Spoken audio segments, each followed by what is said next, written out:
Fala galera, Amanda Viana por aqui, chegando com mais um vídeo para o canal e hoje falarei de Copa do Nordeste, Bahia contra CRB, jogo válido pela semifinal do Nordestão, terminou em 0-0, mas na disputa de pênaltis deu galo, 8-7 e o CRB, depois de 30 anos, volta à final da Champions, vai jogar contra o Fortaleza pelo título regional. Falarei um pouco aqui sobre o confronto, a análise, o contexto, da estratégia de ambas as equipes e entender por que o jogo do CRB encaixou mais do que o jogo do Bahia. Antes disso, queria pedir para você que ainda não é inscrito no canal, inscreva-se por favor, vai me ajudar demais no crescimento nesse início. Se possível, deixa o like, o joinha, compartilha esse conteúdo com outras pessoas para levar o canal para um novo público e também ative o sininho, as notificações, porque se chegar vídeo novo, você fica sabendo em primeira mão.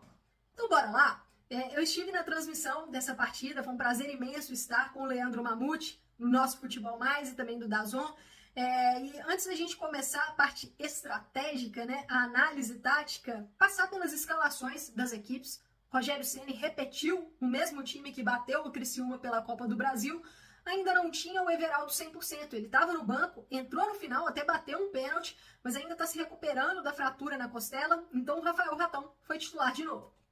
O Marcos Felipe foi o goleiro, na linha de zaga pelo 6º jogo consecutivo, Gabriel Xavier, Canu, Santi Arias e Luciano Juba. No meio campo, aquela trinca já conhecida, o Caio Alexandre, o Everton Ribeiro, o Jean Lucas, um pouquinho mais à frente o Cauli, o Ratão pela direita e o Tassiano pela esquerda.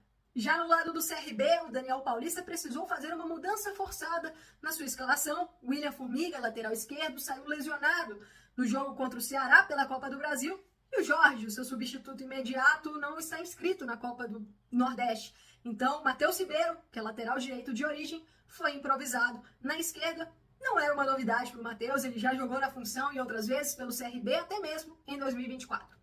O Galo veio com o Matheus Albino, a dupla de zaga Simon e o Fábio Alemão, Hereda na lateral direita, Matheus Ribeiro na lateral esquerda, no meio campo, João Pedro e o Falcão, um pouquinho mais avançado o GG, na ponta direita, Facundo Labandeira, na ponta esquerda o Léo Pereira e no comando de ataque Anselmo Ramon. Vamos tentar entender o que deu certo para o CRB na postura defensiva e as dificuldades do Bahia para furar esse bloqueio que o Galo trouxe para a Fonte Nova. E para entender isso, eu acho que um encaixe é fundamental aqui. O GG no Caio Alexandre. O CRB ele veio para a partida com a proposta de marcar predominantemente num bloco médio, que em alguns momentos era baixo, e poucas vezes a gente viu o CRB subindo muito as suas linhas para pressionar o Marcos Felipe lá na saída de bola. Era predominantemente uma pressão que começava ali no círculo central. E o que acontece? O Bahia ele tem uma saída de bola e uma primeira fase de construção que passa muito pelo Caio Alexandre, A gente tem, em alguns momentos, o Marcos Felipe participa disso, aí os dois zagueiros abrem um pouco, ou em outros momentos, o Canu centralizado, o Gabriel Xavier pela direita, e aí o Luciano Juba sobe, mas o que converge desses momentos é a proximidade do Caio Alexandre, que sempre vai tentar buscar para facilitar essa bola, que ela chegue no campo de ataque, para dar vazão a esse jogo, com muita qualidade de passe. Ele também é um jogador que sai bem da pressão, um jogador que tem uma ótima visão de jogo. O que o Daniel Paulista fez? Botou o GG colado no Caio Alexandre. E todas as vezes no ano, assim, não todas, mas acho que boa parte dos jogos no ano que os adversários minimizaram o Caio Alexandre, colaram ali na marcação com ele, tiraram o espaço do volante do Bahia, o Esquadrão de Aço teve dificuldade para progredir, teve dificuldade na sua primeira fase de construção. O GG estava muito próximo do Caio Alexandre, mas não é aquele próximo de qualquer jeito, não, é aquele próximo mordendo, com muita intensidade, muita pressão na marcação. E a gente viu também o Falcão e o João Pedro dando uma atenção especial para os outros meias do Bahia. Everton Ribeiro, Cauli, ora o Jean Lucas também, E aí sempre com outro homem, seja o Labandeira ou o Hereda ou um dos zagueiros subindo para auxiliar. Mas a marcação do CRB no miolo do campo estava muito ajustada, estava muito próxima, com as linhas bastante compactas. Então o Bahia, que é uma equipe que costuma apostar nos espaços entre linhas, ou seja, entre os setores de marcação, não encontrou tanta vazão por ali, porque o CRB soube preencher muito bem esses espaços, estava muito concentrado e muito disciplinado nesse ponto. E aí, o que é uma alternativa? E até um ponto forte do Bahia: o jogo pelos lados. Ponto forte do Bahia, especialmente no lado direito, com o Santi Ares, que é o jogador que dá amplitude pela direita, ou seja, que joga muito próximo da linha lateral. Então ele avança, e aí no lado esquerdo, como é que fica essa compensação? O Luciano Juba às vezes segura um pouco mais, e aí a gente tem ou o Jean Lucas ou o Tassiano cobrindo aquele espaço. Em outros momentos, o próprio Juba mesmo avança por ali. O que o CRB fez? Muita atenção também na marcação pelos lados do campo. Muita ajuda do Léo Pereira e do Facundo Labandeira. Lógico que existiram espaços. No começo do jogo mesmo, o Santi Ares recebeu uma bola nas costas do Léo Pereira e teve uma jogada de cruzamento. Mas, nos 90 minutos, acho que dá para dizer que o CRB conseguiu controlar, na medida do possível, bem ali o setor. No primeiro tempo, o CRB teve uma dificuldade para conseguir transicionar, né, para conseguir contra-atacar. Também foi vista na segunda etapa. Teve ali duas chances no início do jogo, uma com o Léo Pereira, uma com o Hereda, mas o Bahia, no todo, fez um bom trabalho para evitar que o CRB tivesse um contra-ataque muito eficiente no jogo. O Bahia seguiu com as dificuldades para infiltrar na defesa do Galo, porém, ali mais ou menos, com 30 minutos, 35 do primeiro tempo, a eficiência de marcação do CRB caiu um pouquinho. Natural, o desgaste para você fazer essa marcação o jogo todo, ele é imenso, e o CRB realmente estava pressionando, estava chegando junto, reduzindo os espaços. Então o Bahia conseguiu encontrar um pouco mais de alternativas na reta final da primeira etapa. O CRB não estava cuidando tão bem da bola, então o Daniel Paulista dava até para escutar, né, o Daniel pedindo para o time: roda mais o jogo, alonga mais essa posse, só que o CRB estava errando muitos passes. E um desses erros quase foi fatal. Erro do Matheus Albino, o Everton Ribeiro recuperou a bola já na intermediária ofensiva, o Ratão cruzou e o Jean Lucas acertou o travessão. A bola quicou, mas fora do gol. Outras jogadas positivas do Bahia, quando a equipe conseguiu mexer um pouco a marcação do CRB e ativar especialmente o Luciano Juba, lá na direita, nas costas do Labandeira e no setor do Hereda. Um movimento importante para isso foi do Jean Lucas. Por quê? Como eu destaquei, em alguns momentos o Jean Lucas está mais aberto lá pela esquerda. Quando ele está mais aberto, ele bate com o Hereda. E aí o Jean Lucas estava aberto, partia para dentro. Então ele arrastava a marcação do Hereda e abria um espaço para o avanço do Juba para pegar essa região livre. O Juba conseguiu ter essa região livre umas 2 vezes no primeiro tempo. Um dos cruzamentos foi muito perigoso, o Matheus Albino fez uma grande intervenção, mas foi um Bahia impreciso no terço final. Um Bahia impreciso perto da área. Na segunda etapa, acho que vale trazer as mudanças do intervalo, porque elas trouxeram também um comportamento um pouco diferente na marcação. Rogério Ceni sacou o Rafael Ratão, que não fez um grande primeiro tempo, e trouxe o Biel para o jogo. Já o Daniel Paulista trouxe o Caio César, que é um volante mais físico, com boa estatura, para o lugar do Facundo Labandeira, ponta direita. Com a entrada do Biel passou a ocupar mais o setor esquerdo, ora aberto, ora um pouco mais por dentro, né, afunilando um pouco mais, e com isso a gente viu o Tassiano migrar lá para a ponta direita.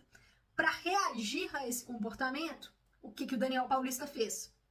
Tendo 3 volantes, o Falcão ficou mais como um primeiro volante centralizado, ele teve o Caio César pela direita, o João Pedro pela esquerda e o GG como um meio atacante. Então formou meio que um losango mesmo ali no meio campo, preencheu esse meio campo e ele tirou o Léo Pereira da ponta esquerda e trouxe o Léo Pereira para a ponta direita. Com isso, o Anselmo Ramon em alguns momentos até caía um pouco mais pelo lado esquerdo, o João Pedro subia um pouco por ali, o GG flutuava um pouco por ali e o corredor ficava mais com o Matheus Ribeiro. Com essa mudança tática do Daniel Paulista, a gente viu o CRB conseguindo manter a marcação no meio-campo forte, conseguindo encaixotar ali os jogadores do Bahia, seguiu eficiente nessa proposta, o GG seguiu eficiente na marcação do Caio Alexandre, que até tentava avançar um pouco mais, né? Até chegava mais perto da área, mas o GG no todo fez um grande jogo para tirar essa influência, né? Para minimizar a influência do Caio Alexandre.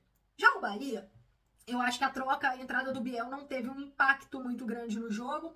A gente viu o Esquadrão de Aço fazendo algumas associações pelo lado direito, que é o seu lado forte. Teve até uma jogada perigosa em que o Everton Ribeiro, o Santi Arias, o Cauli ficaram próximos, mas o CRB conseguiu cortar. Mas a gente não estava vendo aquele passe final caprichado, aquela tomada de decisão para deixar o jogador ali numa ótima condição de finalização. O CRB estava conseguindo fechar os espaços e o Bahia não estava conseguindo definir as suas jogadas da melhor forma possível. Teve uma grande chance de cabeça com o Santi Arias, uma defesaça do Matheus Albino, mas veio a chance da partida. Novamente uma saída errada do Albino e a bola ficou com o Everton Ribeiro de novo.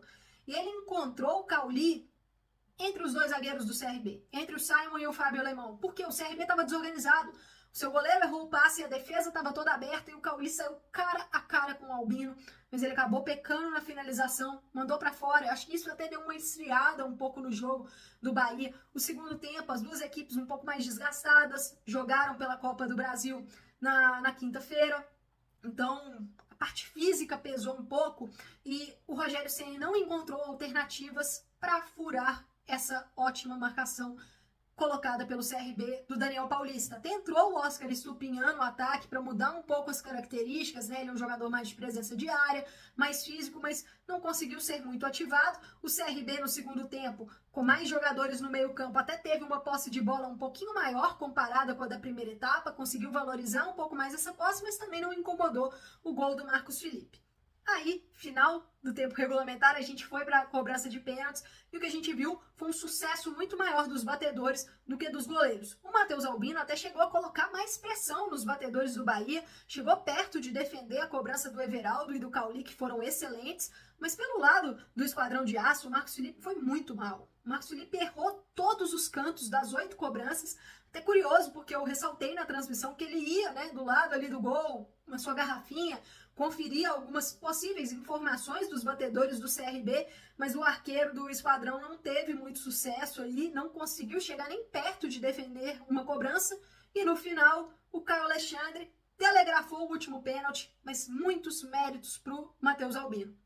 Ótima leitura, percebeu, né, onde o Caio ia bater, fez a grande defesa, assim como ele já havia pegado 2 pênaltis contra o Botafogo da Paraíba nas quartas de final, e agora leva o CRB para a grande decisão da nossa Lampions. Bom, pessoal, o CRB vai jogar a final da nossa Lampions, da Copa do Nordeste, contra o Fortaleza. E, pela questão das campanhas durante a competição, o primeiro jogo será lá em Fortaleza, será no Castelão, e o Rei Pelé vai receber a grande final da Copa do Nordeste 2024.